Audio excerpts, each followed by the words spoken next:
Alors dans un premier temps, avec la 25e heure, on a mis en place une salle de cinéma virtuelle. L'idée étant de proposer des séances de cinéma à horaire fixe et de partager les recettes entre les cinémas, les distributeurs et la plateforme. Et ces séances de cinéma sont géolocalisées, donc n'ont accès à ces séances que les personnes situées à proximité du cinéma qui organise la séance. Les mêmes causes produisant les mêmes effets, on s'est dit qu'on allait faire ça aussi pour les salles de concert, qui ont les mêmes problématiques. Aujourd'hui, on est à Paul B pour un concert de Bachar Mar Khalifa, rediffusé en streaming, et n'auront accès à ce concert que les personnes situées dans un périmètre qui est défini par l'Île-de-France en fait.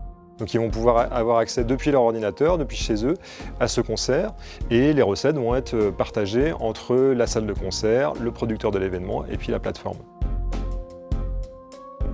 Alors l'idée c'était de garder ce concert, de garder aussi le lien avec le public, et puis pourquoi pas de venir au devant d'autres publics, c'est un peu notre rôle aussi, c'est aussi une approche différente du public. Tout le monde est ultra motivé, l'équipe, nous, de la salle, avait vraiment envie de faire ce concert ce soir. C'est un outil en devenir pour nous. Et puis on voit quand même on a des retours, il y a des gens qui ont demandé des connexions, qui ont payé des connexions.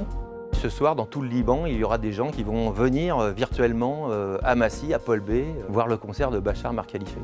Et ça, c'est pas mal.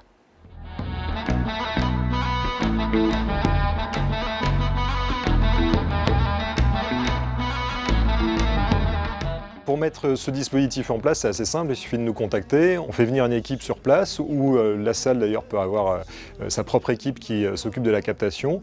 On récupère le flux et ensuite on le diffuse donc sur notre plateforme en définissant avec la salle de concert quel est le périmètre de géolocalisation du concert. Pourquoi on géolocalise? C'est pour permettre à un artiste de continuer à faire une tournée et donc de travailler avec plusieurs salles de concert, de se répartir le territoire en France, voire à l'étranger.